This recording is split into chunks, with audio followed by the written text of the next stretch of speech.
여호와께 감사하고 그의 이름을 불러 아뢰며 그를 찬양하며 그의 모든 기이한 일들을 말할지어다. 그의 거룩한 이름을 자랑하라. 여호와를 구하는 자들은 마음이 즐거울지로다. 아멘. 어제나 오늘이나 영원토록 변함없는 사랑을 베풀어 주시는 자비로우신 하나님 아버지, 지난 한 주간도 저희들의 삶의 현장을 지켜주시고 오늘 거룩한 주님의 날 하나님을 예배하는 복된 자리로 나올 수 있도록 인도하셨음에 감사드립니다. 오늘도 하나님의 그 놀라우신 은총들을 기억하며 전심으로 이 예배를 올려드립니다. 우리 예배를 기쁘게 받아 주시옵소서. 큰 은총 베풀어 주시옵소서. 예수님의 이름으로 기원하옵나이다. 아멘. 1장입니다.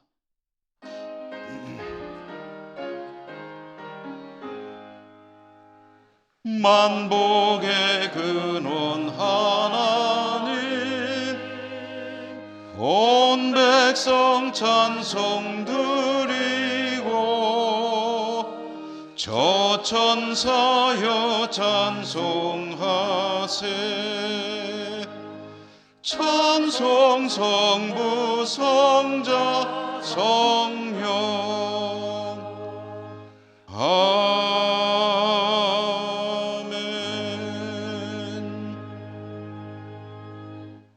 고백의 기도를 함께 드리겠습니다. 죄는 미워하시지만 죄인은 사랑하시는 하나님, 지난 한 주간의 삶을 돌아보며 우리의 모든 연약함을 고백합니다. 모든 것이 하나님 앞에 여전히 부족한 것 투성이었습니다. 하나님을 믿고 의지해야 하는데 하나님을 의지하는 것보다는 세상의 방식에, 자신의 지식과 경험에 따를 때가 많았습니다.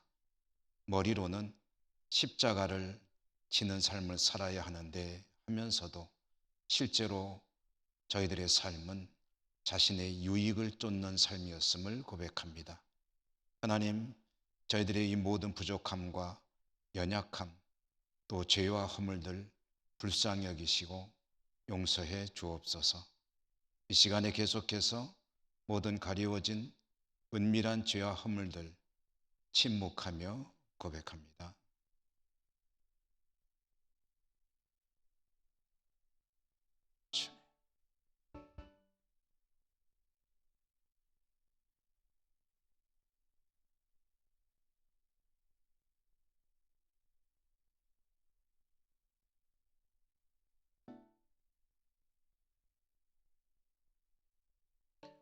하나님의 사죄의 말씀입니다. 그들이 듣고 혹시 각각 그 악한 길에서 돌아오리라. 그리하면 내가 그들의 악행으로 말미암아 그들에게 재앙을 내리려 하던 뜻을 돌이키리라. 아멘. 성시교도 교동문 61번입니다. 내가 소리내어 여호와께 부르짖으며 내가 내 원통함을 그의 앞에 토로하며 내 영이 내 속에서 상할 때에도 주께서 내 길을 아셨나이다.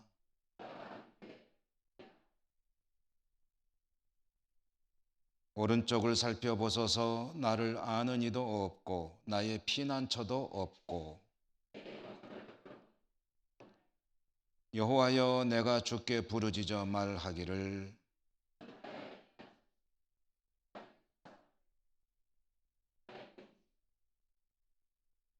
나의 부르짖음을 들으소서. 나는 심히 비천하니이다.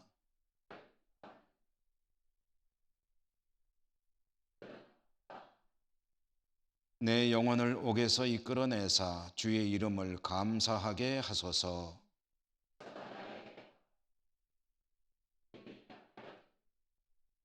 아멘. 사도신경 신앙 고백합니다. 나는 전능하신 아버지 하나님 천지의 창조주를 믿습니다. 나는 그의 유일하신 아들 우리 주 예수 그리스도를 믿습니다. 그는 성령으로 잉태되어 동정녀 마리아에게서 나시고 본디오 빌라도에게 고난을 받아 십자가에 못 박혀 죽으시고 장사된 지 사흘 만에 죽은 자 가운데서 다시 살아나셨으며 하늘에 오르시어 전능하신 아버지 하나님 우편에 앉아 계시다가 거기로부터 살아있는 자와 죽은 자를 심판하러 오십니다. 나는 성령을 믿으며 거룩한 공교회와 성도의 교제와 죄를 용서받는 것과 몸의 부활과 영생을 믿습니다. 아멘. 380장입니다.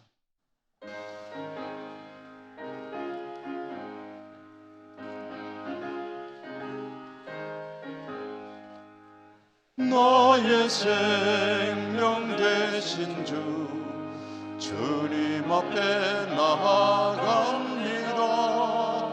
주의 흘린 보혈로 정케 하사 받아주소서. 날마다 주를 찬송하겠네. 주의 사랑 줄로서 나를 굳게 잡아매소서. 괴로운 세상 지낼 때 나를 인도하여 주소서. 주를 믿고 나가면 나의 길을 잃지 않겠네. 날마다 주를 찬송하겠네. 주의 사랑 줄로서 나를 굳게 잡아매소서. 세상 살아갈 때에 주를 더욱 사랑합니다. 밝고 빛난 천국에 나의 영혼 들어가겠네.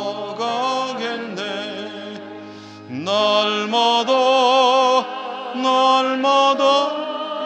주를 찬송하겠네. 주의 사랑 줄로서 나를 굳게 잡아매소서.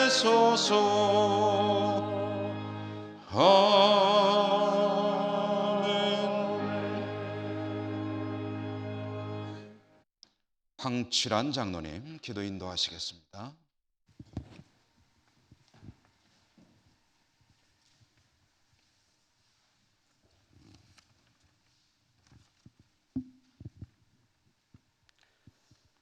사랑의 주님, 감사합니다.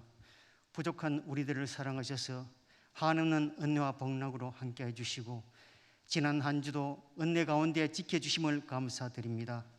어느덧 한 해 중반을 바라보면서 호국 보훈의 달 6월을 맞이하게 되었습니다. 오늘도 주님께서 사랑하시는 주님의 백성들, 지난 한 주간의 삶을 뒤돌아보며 주님 곁으로 나왔습니다. 정성으로 올려드리는 저희들의 예배를 기쁘게 받아주시옵소서. 주님께서 이 나라 이 민족을 사랑하셔서 유구한 역사 속에서 늘 함께해 주셨고, 특별히 암흑과 우상과 빈곤과 아픔이 가득한 이 땅을 복음으로 변화시켜 교회를 세우고 병원을 지으며 문명을 타파하고 경제를 일으켜 오늘날 우리가 이렇게 잘 살 수 있도록 만들어 주신 것 감사합니다. 이러한 역사 속에서 선교와 나라와 우리 교회를 위해 피와 눈물과 기도로 함께 해주신 선교사님들과 순국 선열들 그리고 믿음의 선진들께 감사를 드립니다. 이분들의 고귀한 희생과 헌신이 헛되지 않도록 잘 받들고 개성시켜서 우리들의 후손들에게 자랑스럽게 물려줄 수 있는 저희들이 되게 하여 주시옵소서. 코로나는 감염병으로 인류는 아직도 많은 어려움을 겪고 있고 향후의 세계도 박지는 않습니다. 그러나 우리는 주님의 말씀과 역사를 믿기에 신앙과 믿음으로 극복하며 나아가기를 원합니다. 주님 함께하여 주시옵소서. 특별히 이로 인하여 고귀한 생명을 잃은 유가족들과 삶의 터전을 상실한 많은 분들도 계시오니 주님께서 위로하여 주시고 그 어려움을 잘 극복할 수 있도록 은혜를 베풀어 주시옵소서. 너희는 세상의 빛과 소금이 되라는 주님의 말씀에 따라 교회는 세상의 어두운 것을 위해 많은 구제와 사랑을 베풀었지만 교회를 바라보는 세상의 편견과 시각은 우리들의 가슴을 아프게 하고 있습니다. 온갖 조롱과 핍박을 당하면서도 우리를 위해 십자가를 지신 예수님의 가르침에 따라 진리의 길, 생명의 길, 정의의 길을 행하는데 주저하거나 망설이거나 비겁하지 않는 교회와 저희들이 되게 하여 주시옵소서. 또한 교회의 본분인 선교와 교육과 이웃 사랑에도 게으르지 않도록 주님 늘 인도하여 주시옵소서. 우리 교회 성도님들의 가정과 일터를 복되게 하여 주시고 신앙생활과 교회생활을 하는데 어려움이 없도록 늘 건강으로 지켜주시옵소서. 오늘 또 사랑하는 담임 목사님 우리들에게 생명의 말씀을 전해주십니다. 우리들의 영의 눈이 열리고 말씀을 올바르게 깨닫고 받아들여 한 주간도 세상에 나아갔을 때 세상을 이룰 수 있도록 힘과 용기의 말씀을 전하게 도와주시옵소서. 정성으로 준비한 호사나 찬양되어 찬양을 기쁘게 받아주시고 교회를 위해 수고하고 봉사하는 모든 손길들을 기억하여 주시옵소서. 이 모든 말씀 거룩하신 예수님 이름으로 기도드립니다. 아멘.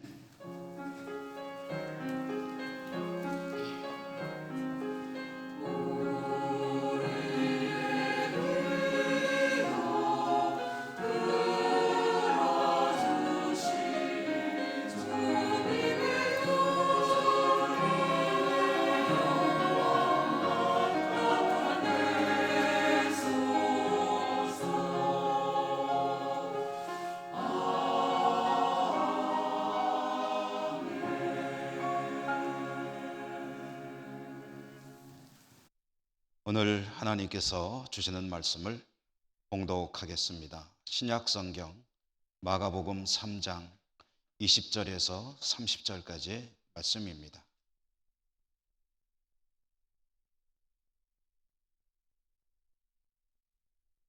집에 들어가시니 무리가 다시 모임으로 식사할 겨를도 없는지라 예수의 친족들이 듣고 그를 붙들러 나오니 이는 그가 미쳤다 함일러라. 예루살렘에서 내려온 서기관들은 그가 바알세불이 집혔다 하며 또 귀신의 왕을 힘입어 귀신을 쫓아낸다 하니 예수께서 그들을 불러다가 비유로 말씀하시되 사탄이 어찌 사탄을 쫓아낼 수 있느냐. 또 만일 나라가 스스로 분쟁하면 그 나라가 설 수 없고 만일 집이 스스로 분쟁하면 그 집이 설 수 없고 만일 사탄이 자기를 거슬러 일어나 분쟁하면 설 수 없고 망하느니라. 사람이 먼저 강한 자를 결박하지 않고는 그 강한 자의 집에 들어가 세간을 강탈하지 못하리니 결박한 후에야 그 집을 강탈하리라. 내가 진실로 너희에게 이르노니 사람의 모든 죄와 모든 모독하는 일은 사하심을 얻되 누구든지 성령을 모독하는 자는 영원히 사하심을 얻지 못하고 영원한 죄가 되느니라 하시니 이는 그들이 말하기를 더러운 귀신이 들렸다 함이러라. 아멘. 호산나 찬양대 찬양 하나님께 올려드리겠습니다.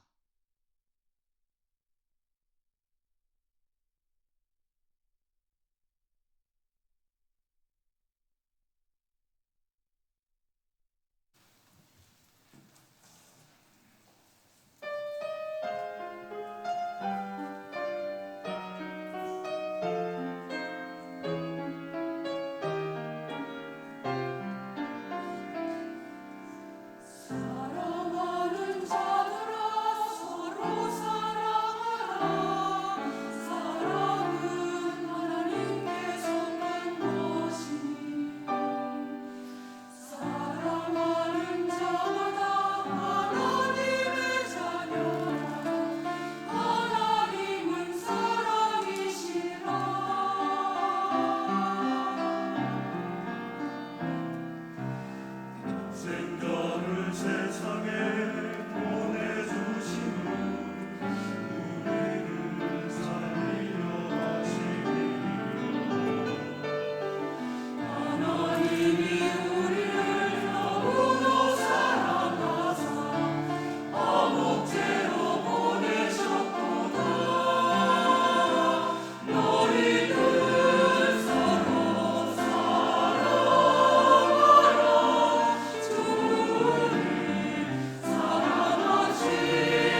아멘.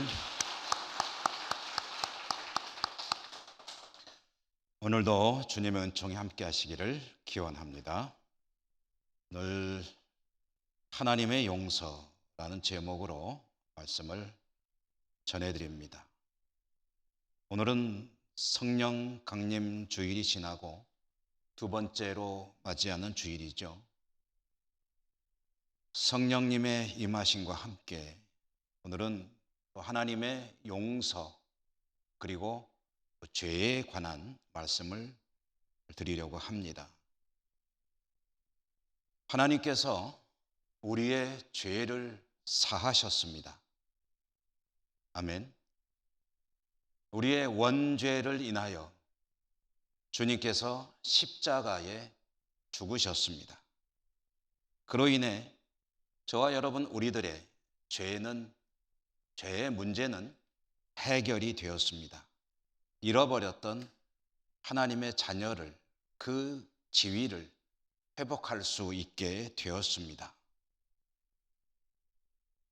그런데 이렇게 우리의 근본적인 죄의 문제가 해결이 되었지만 죄라는 것이 끈질긴 것이죠.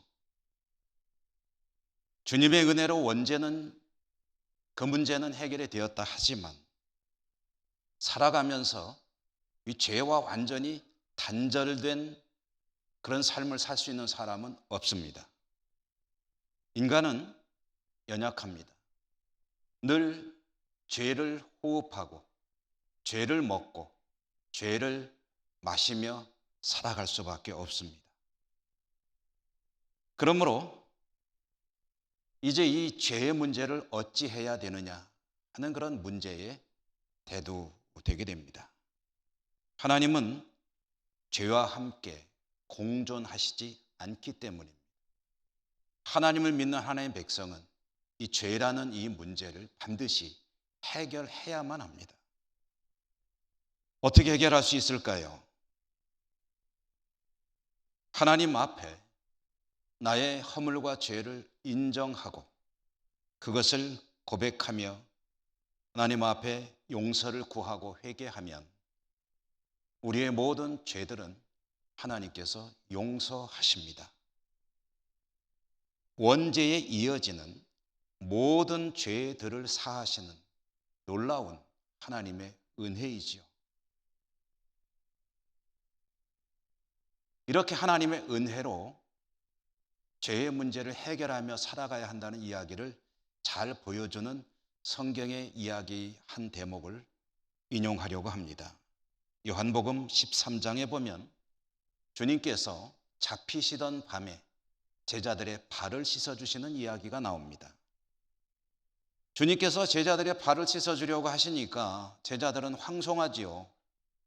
자신들이 선생님의 발을 씻어주어도 시원찮은데 거꾸로 선생님이 우리 발을 씻어주신다고?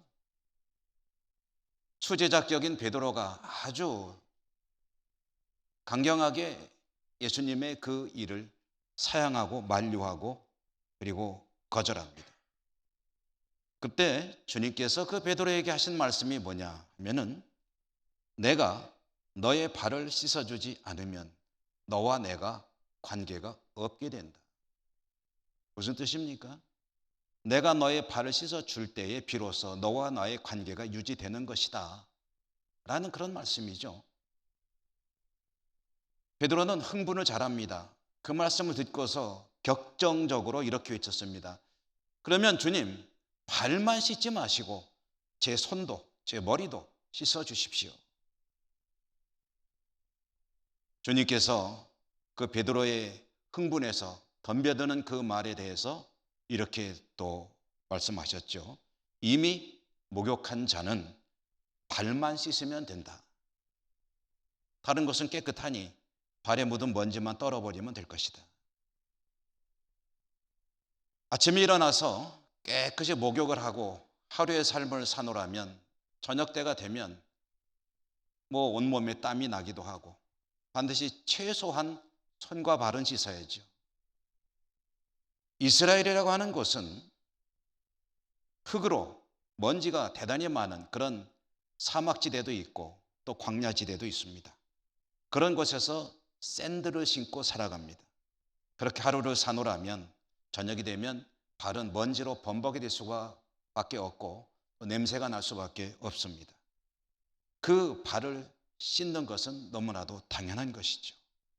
주님께서는 사람이 살아가면서 죄를 지을 수밖에 없는데 마치 밖에서 생활하면 발에 먼지가 묻는 것을 피할 수 없듯이 죄라는 것을 피할 수 없는데 그와 같이 죄가 자신의 삶 가운데 들어왔을 때에 그것을 반드시 해결해야만 한다라는 것을 보여주는 일종의 행동으로, 행위로, 퍼포먼스로 제자들의 발을 씻겨주신 것입니다.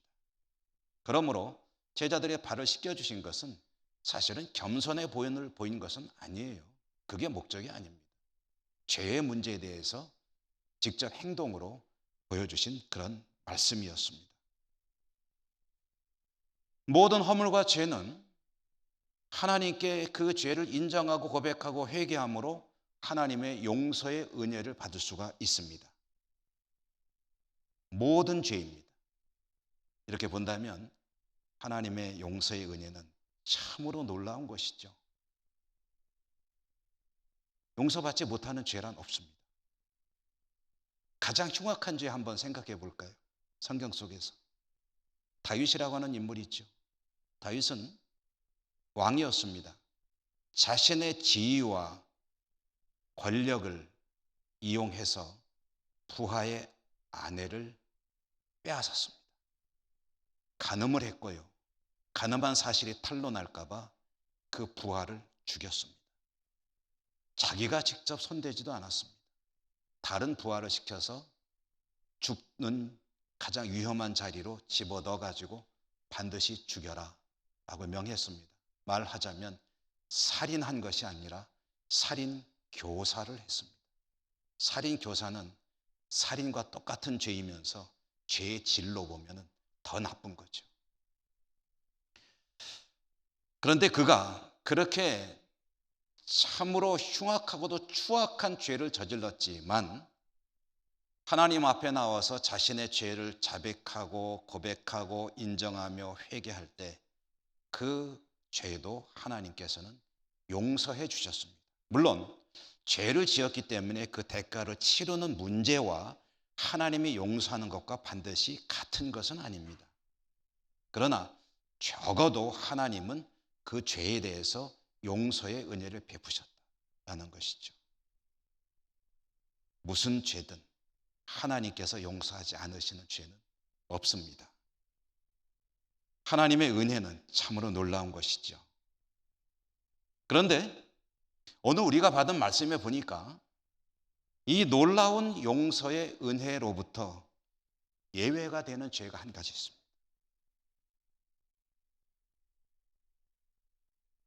오늘 28절, 29절이 그 말씀을 담고 있는 내용이죠. 28절, 29절 한번 같이 읽어보실까요? 읽겠습니다. 시작. 내가 진실로 너에게 이르노니 사람의 모든 죄와 모든 모독하는 일은 사하심을 얻되 누구든지 성령을 모독하는 자는 영원히 사하심을 얻지 못하고 영원한 죄가 되느니라 하시니 아멘. 무슨 뜻입니까? 어떤 죄든 하나님께서 용서하신다. 그러나 영원한 죄로 남게 되는 용서받을 수 없는 죄가 있다. 그것은 성령을 모독하는 것이다. 자, 여러분, 그러므로 오늘 이 말씀을 듣는 저와 여러분 우리들에게 일평생 한 세상을 살아가면서 절대로 있어서는 안 되는 일, 그것은 성령을 모독하는 죄를 짓는 것입니다. 성령을 모독하는 일이 내 인생에 만약에 있게 된다면 주님의 말씀에 의하면 그것은 절대로 용서받을 수 없다는 영원히 남는 죄가 된다고 하지 않습니까? 자, 이렇게 우리 인생에 절대로 있어서는 안 될 성령을 모독하는 일에 대한 말씀을 듣고 보니 당장 이 말씀을 들으면서 여러분 생각 속에는 한 가지 질문이 떠오르게 될 것입니다. 혹시 아무 질문도 안 떠오르십니까? 그건 곤란합니다. 어떤 질문이 떠올라야 됩니까? 그러면 성령을 모독한다는 게 도대체 뭡니까? 구체적으로 그게 뭡니까? 하는 의문이 떠올라야죠. 그렇지 않습니까? 성령을 모독하는 것, 성령을 모독하는 죄, 도대체 그게 무엇인지 알아야 제가 신앙생활을 하면서 일생을 살아가면서 그것에 대해서는 좀 더 확실하게 조심하며 경계하며 그런 죄를 범하지 않을 수 있는 것 아니겠습니까? 그게 도대체 뭡니까? 결론부터 말씀드리면 성령을 모독하는 것, 성령을 모독하는 죄라는 그 죄는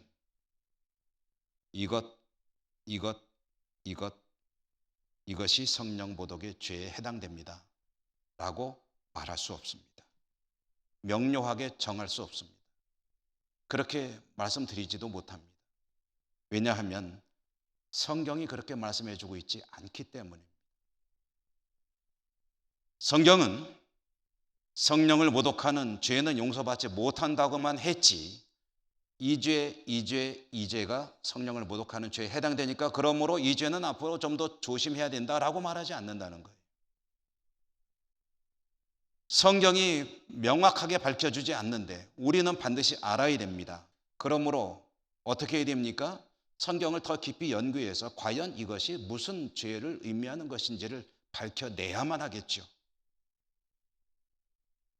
우리는 오늘 주시는 말씀을 통해서 그렇다면 도대체 무엇이 성령을 모독하는 일인지 그 죄인지를 찾아보아야 합니다.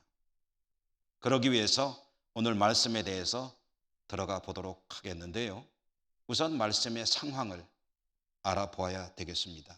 오늘 이 주님께서 주시는 이 말씀의 장소적 배경은 갈릴리입니다. 갈릴리, 우리 주님의 주 사역지였죠. 갈릴리에서 주님께서 가르치시고 병자들을 고치시고 귀신을 쫓아내시고 그리고 천국 복음을 선포하시는 그런 사역들을 감당해 나가실 때 어느 날 한 무리의 서기관들이 예루살렘으로부터 예수님의 사역의 현장을 찾아 내려왔습니다. 서기관들이 그 먼 예루살렘에서부터 갈릴리까지 왜 내려온 것이냐, 왜 찾아온 것이냐, 예수님을 감시하고 사찰하기 위해서였습니다. 예수님 시대의 서기관들의 그 기능 중에는 검찰 기능이 있었습니다. 수사하는 거죠. 예루살렘의 서기관들이 예수님의 사역 현장을 찾아오기 전에도 예수님을 계속해서 감시하고 사찰하던 그런 서기관들이 없던 것은 아닙니다. 있었습니다. 어디에 보면 그 장면이 나오냐 하면 예수님께서 중풍병자를 치료한 적이 있죠.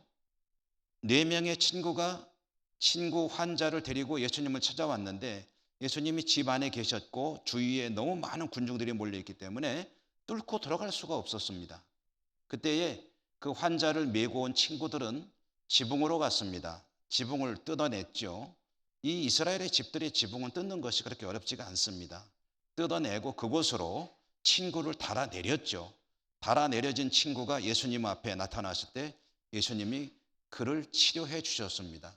그런데 그 치료해주는 광경을 가장 군중들의 앞줄에 앉아서 주시하던 사람들이 있었습니다. 그들이 누구냐면은 성경에 보면 서기관이라고 알려주고 있습니다. 예수님의 갈릴리 사역을 이미 감시하던 서기관들, 이들은 갈릴리 지역의 서기관들이었습니다. 근데 오늘 성경에 보면 예루살렘에서 서기관들이 또 내려왔습니다. 이것은 비유하자면은 이렇게 하면은 이해가 좀 쉬울 것 같습니다. 당초부터 예수님을 감시하고 사찰하던 서기관들은 그 지방 검찰청의 사람들이라고 한다면 나중에 예루살렘에서 내려온 그런 서기관들은 중앙의 대검찰청의 특수부 소속의 요원들이다. 이렇게 비유로 생각해 볼 수가 있겠습니다. 이것은 예수님에 대한 사찰의 강도가 강해지고 있었다는 것을 의미하지요. 예수님은 점점 위험한 인물로 부각이 되어가고 있었습니다. 예루살렘에서 내려온 이 서기관들은 막강한 권력을 가진, 권한을 가진 사람들이었기 때문에 갈릴리 지방의 서기관들처럼 주시만 하고 감시만 하고 있지 않았습니다. 이들은 예수님에게 직선적으로 그 앞에서 그 문제를 지적하며 비판하며 공격을 했습니다. 예루살렘에서 내려온 서기관들이 예수님을 비판한 내용이 무엇이냐? 오늘 이거 말씀 제가 봉독한 내용 중에 다 나오는 내용입니다. 예수님에게 이렇게 말을 합니다. 당신이 귀신을 쫓아냈는데 당신이 귀신을 쫓아내는 그 능력은 귀신의 대왕으로부터 도움을 받은 것이다. 귀신의 대왕의 도움을 받았기 때문에 당신이 귀신을 쫓아낼 수 있는 것이다. 라고 공격을 했는데 이것은 무슨 얘기입니까? 예수님이 귀신 들린 사람이었다. 귀신의 무리였다. 귀신과 한통속인 그런 사람이다. 라고 단정지어 말한 것이죠.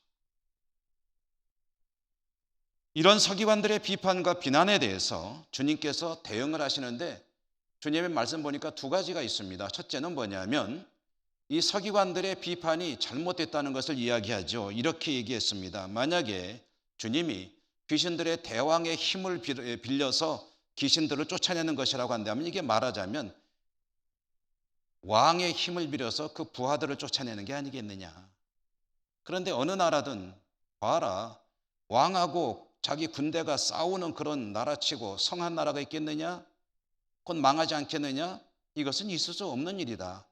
다시 말해서 주님이 귀신의 대왕의 도움을 받아서 귀신을 쫓아낸다는 것은 말도 안 되는 소리다라는 것을 지적하신 것이고요. 두 번째 얘기는 무엇이었습니까? 좀 전에 우리가 함께 읽었던 28절, 29절의 내용이죠. 또한 우리가 오늘 집중하는 주제의 말씀인데요.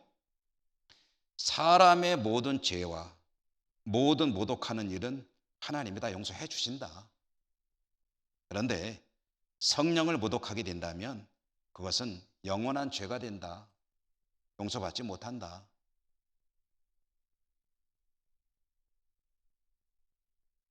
하나님의 용서, 어떤 죄든 허물이든 하나님은 다 용서하십니다.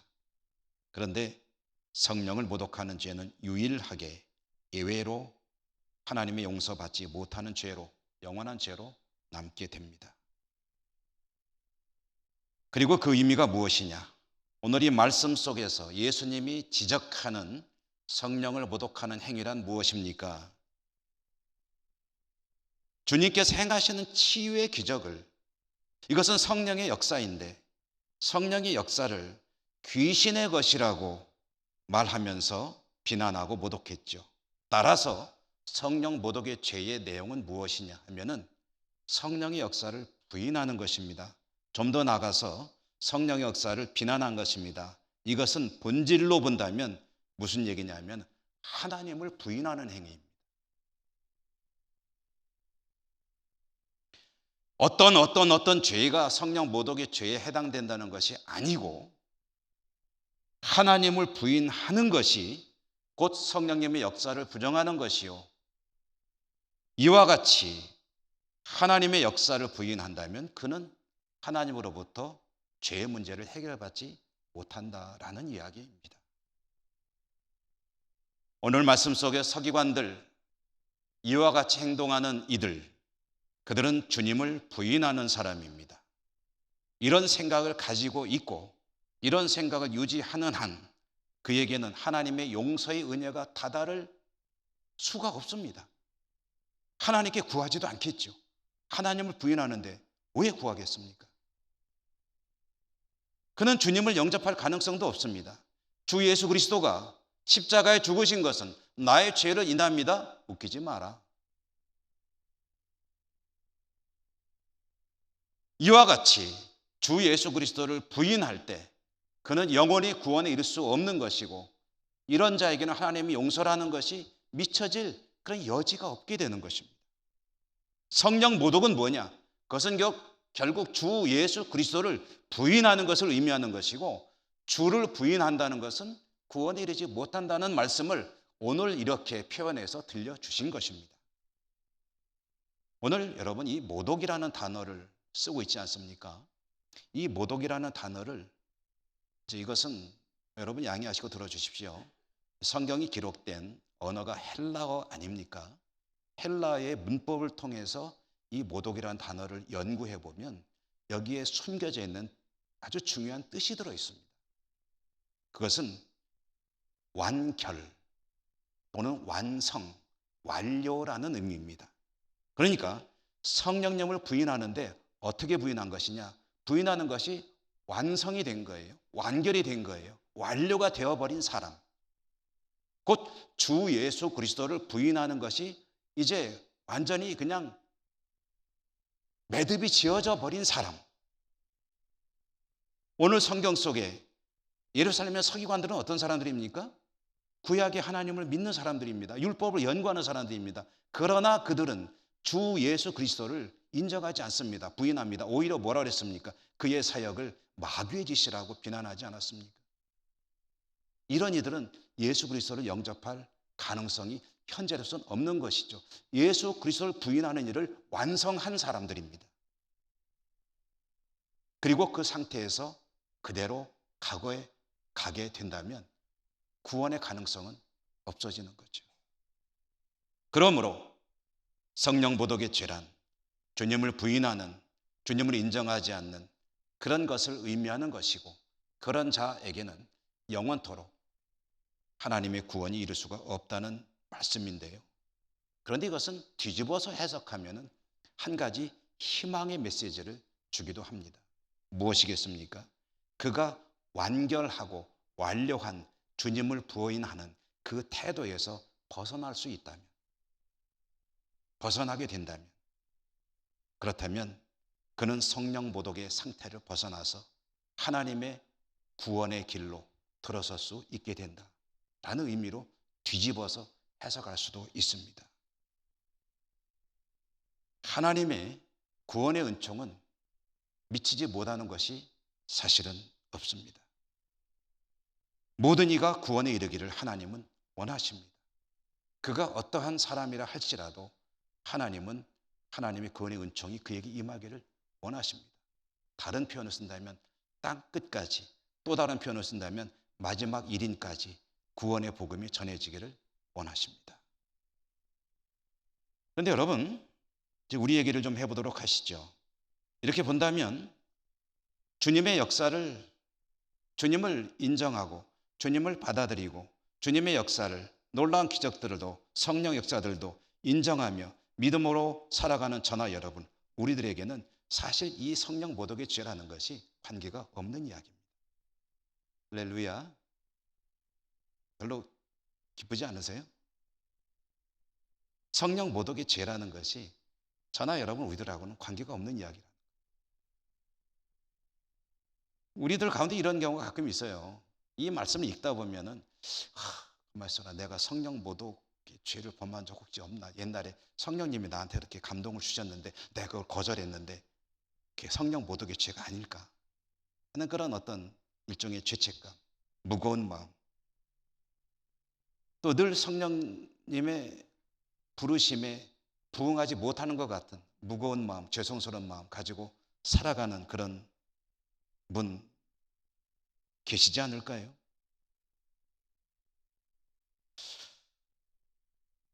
미국의 신학자인데요, 제임스 에드워즈라고 하는 분이 있습니다. 이분의 이름은 모르셔도 상관없습니다.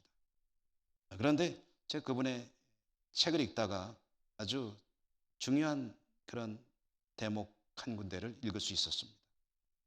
이렇게 글을 쓰셨더군요.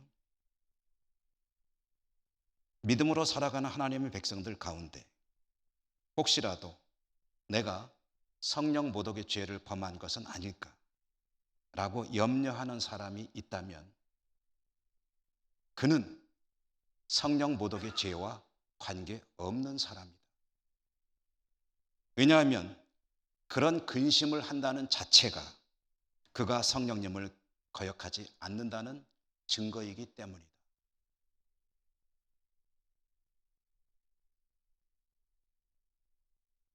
성령 강림절을 지나고 두 번째 주를 맞이했습니다. 오늘 우리가 신앙생활 하면서 성경을 읽어가면서 좀 부담을 가질 수 있는 그런 문제에 대한 한 가지 과제를 생각해 보았습니다. 그리고 오늘 성경은 우리가 주님 말씀 안에 사는 한 하나님의 용서와 은총은 변함이 없고 제한이 없다는 것을 깨닫게 하십니다. 하나님의 용서가 미치지 못하는 죄가 없다는 것이 더 우리에게는 소중하게 다가오게 되지요. 저나 여러분, 우리들은 근본적으로 부족하고 모자란 존재입니다. 그러나 하나님은 부족함이 없으신, 모자람이 없으신 완전한 분이십니다. 완전하신 하나님, 그 하나님의 우리를 향해 베푸시는 사랑도 완전합니다. 모자람이 없습니다. 흠이 없습니다. 그러므로 비록 때로는 우리의 삶의 현장이 힘들고 어렵더라도 때로는 하나님께서 하나님 백성인 우리들의 삶을 어려운 길로 인도하시는 것 같더라도 그것이 하나님의 사랑을 부인하는 증거가 될 수가 없습니다. 내가 무슨 죄를 지었기 때문에 하나님께서 징계하시는 것이라고 받아들일 이유도 없습니다. 주님을 나의 구주로 고백하고 살아가는 그 백성에게는 하나님은 끊임없이 사랑으로 대하시고 혹시 죄를 짓더라도 고백하고 회개할 때 용서해 주시고 꾸준히 계속해서 구원의 길로 이끌어 가시고 지켜 주십니다. 늘 용서하시고 돌보시는 은총을 베풀어 주십니다. 그 하나님 앞에 저나 여러분 우리들이 힘써야 할 일은 오직 한 가지입니다. 하나님의 은혜를 감사하는 일입니다. 하나님 앞에 늘 감사를 드리고 한 가지 더 한다면 하나님 앞에 성결한 거룩한 하나님 백성으로 살아가기를 힘쓰는 일입니다. 하나님의 백성다운 모습을 찾기 위해 가지기 위해 애쓰고 힘쓰며 살아갈 때 성령은 역사하시며 우리의 삶을 더욱 도우시며 축복하실 것입니다. 오늘 그 은혜가 여러분 가운데 풍성하시기를 주님 이름으로 축원합니다. 은혜로우신 하나님 감사합니다. 오늘도 주시는 말씀을 들었습니다. 그렇습니다. 하나님의 은혜는 무한하시고 그 어떤 허물과 죄도 사하심을 깨닫게 됩니다. 주님을 부인하지 않는 한 우리에게는 하나님의 은총이 참으로 놀라우신 은혜들이 무한하게 임하게 됨을 확인하고 감사와 찬양과 또 경배를 올려드립니다. 하나님 더욱더 하나님 앞에 기쁨이 되고 영광 돌려드리는 삶으로 나갈 수 있도록 은혜와 은사 더하여 주시옵소서. 예수님 이름으로 감사하고 기도드립니다. 아멘. 400장 찬송하시며 봉헌하시겠습니다.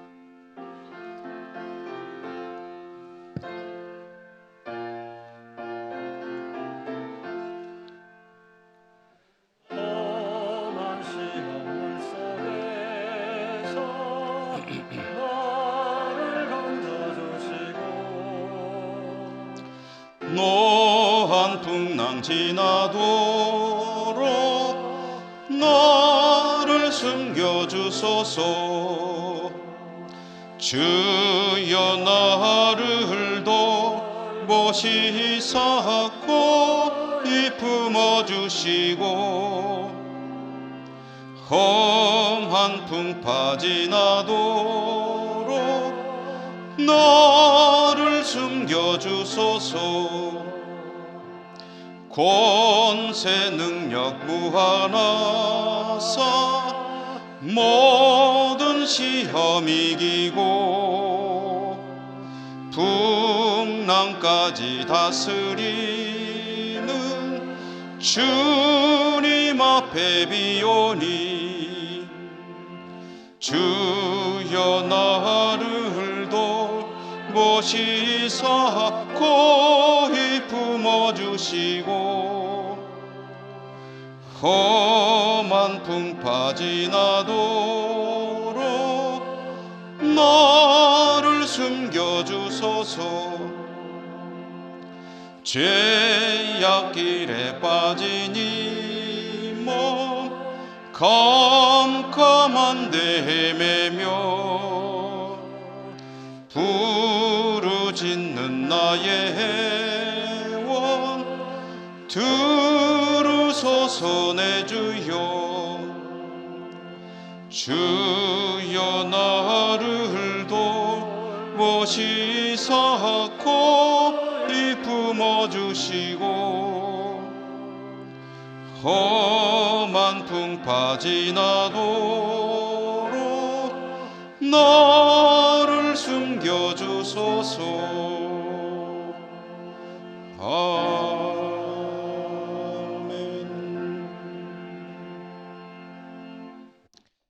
하나님 감사합니다. 오늘도 하나님 앞에 예배 드릴 수 있음에 감사드리고 또 예배 드리며 빈손으로 오지 않고 예물을 가지고 와 드릴 수 있음에 감사합니다. 모든 것 하나님께서 주시는 것입니다. 정성껏 구별하여 올려드립니다.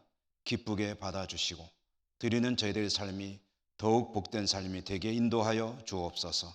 성령 충만케 해주시고 어디 가서든지 주님을 시인하고 주님의 영광을 드러내는 복된 성도로 살아갈 수 있도록 인도하여 주시옵소서. 그리고 저희들의 물질의 삶도 어려운 시대입니다. 풍족할 수 있도록 역사하여 주시옵소서.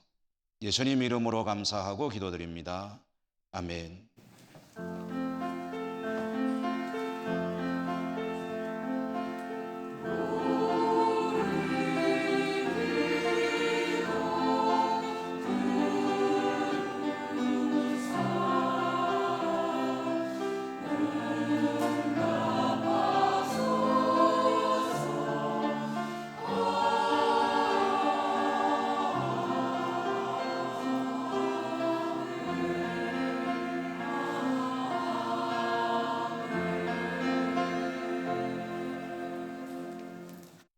교회 소식을 전해드리겠습니다. 다음 주일 오후 찬양 예배는 청년 번신 예배로 드리게 되겠습니다. 오늘 이 예배를 마친 후에 바로 이 자리에서 이어서 정기 재직회가 있습니다. 재직들의 많은 참여를 바랍니다. 제27회 영남지역 노예협의회 선교대회가 6월 8일 오후 1시 대구 제1교회에서 있습니다. 저와 또 참여하시게 될 장로님 함께 다녀오도록 하겠습니다. 제47회 전국 장로 수련회가 7월 7일부터 9일까지 있게 됩니다. 일정은 7월이지만 신청은 좀 일찍 받기 때문에 참가할 의사가 있으신 우리 장로님들께서는 6월 15일까지 김장호 장로님에게 문의해 주시기 바랍니다. 그동안 코로나로 인해서 성경 공부를 하지 못했는데 시대의 상황이 그래서 비대면 온라인 성경 공부 한 강좌를 시작하게 되었습니다. 성경 공부의 과목은 구약 성경 이해 기초반이라고 되어 있고요. 구약 성경을 스스로 읽고 묵상하는데 기초적인 그런 공부를 하게 됩니다. 수업 기간은 6월 5째 주부터 6주간, 신청은 6월 16일까지 비대면으로 하게 되므로 15명까지만 받게 됩니다. 방식은 노트북이나 또는 휴대폰이나 컴퓨터도 가능하겠죠. 이와 같은 기기들을 활용해서 함께 온라인으로 대화를 하면서 공부하는 그런 방식입니다. 신청서 작성 및 계획서 확인은 옆에 있는 QR코드를 찍으시면 이제 알 수 있게 되겠고요. 그래도 모르겠다 하시면 이 공부는 진현수 목사님이 진행할 것입니다. 진현수 목사님에게 문의하시면 되겠습니다. 혹시 아이고 휴대폰, 스마트폰 가지고 하면은 난 못하겠네 하시지만 관심 있으시면은 이제 이 차제에 공부해 보는 것도 괜찮으리라 생각이 됩니다. 자세히 가르쳐 드릴 수 있을 것입니다. 문의하시기 바라고요. 교우동정입니다. 결혼 광고 강은혜 양은 강봉식, 황봉화 명예집사님 네 분 3녀 되시는데 6월 12일 토요일 오후 1시 경기도 광주의 임마누엘 교회에서 결혼 예식을 갖는다고 합니다. 축하드리고 이규현, 김영숙 집사님 가정은 외손녀를 얻었다는 소식 또한 축하드립니다. 김정섭 집사님 안동병원에 입원해 계신다는 소식 전해드립니다. 그동안 역시 코로나로 중단된 교회 사역들이 많죠. 다비다 반찬 봉사는 6월 8일부터 다시 재개되겠습니다.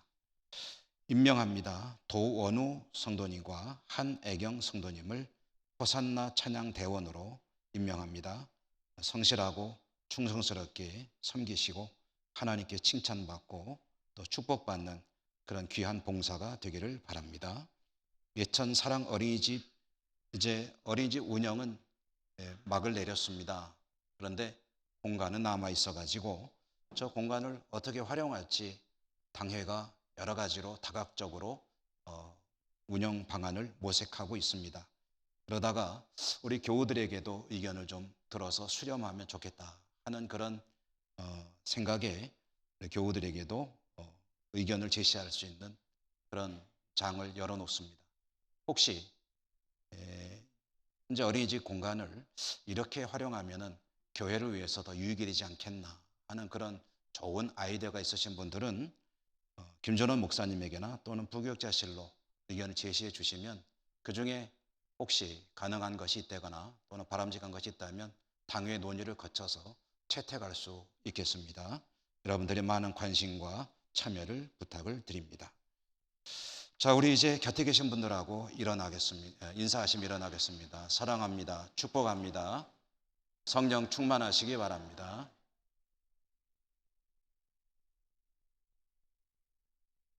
주 기도성과 축도로 예배를 마치겠습니다.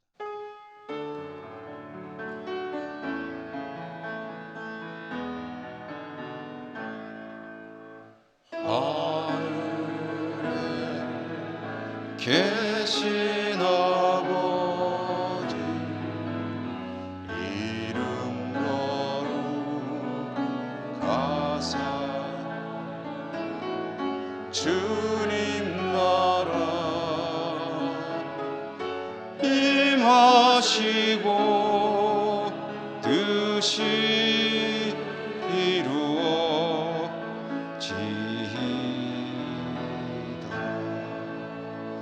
일용할 양식 주시고 우리들의 큰 죄 다 용서하옵시고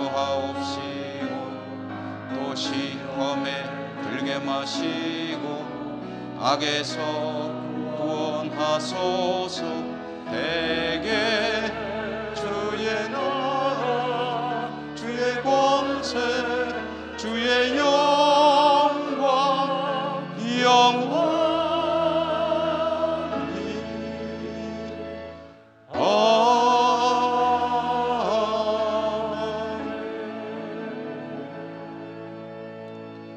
사랑의 하나님, 주의 백성들 하나님을 예배하고 다시 삶의 자리로 나갑니다.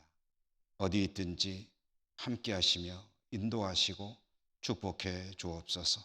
가정과 일터와 모든 범사 자녀들에게 복 내려 주시옵소서. 이 코로나 시국이 속히 종식되고 이겨나갈 수 있도록 은혜 더하여 주시옵시고 흩어져 살아가는 우리 모든 가족들 있는 곳마다 축복하여 주시옵소서. 예수님 이름으로 감사하고 기도드립니다. 아멘. 주 예수 그리스도의 은혜와 하나님 사랑과 성령의 교통하심이 주의 백성들 머리머리 위에와 삶의 자리들 위에 항상 함께 하시옵기를 축원하옵나이다. 아멘.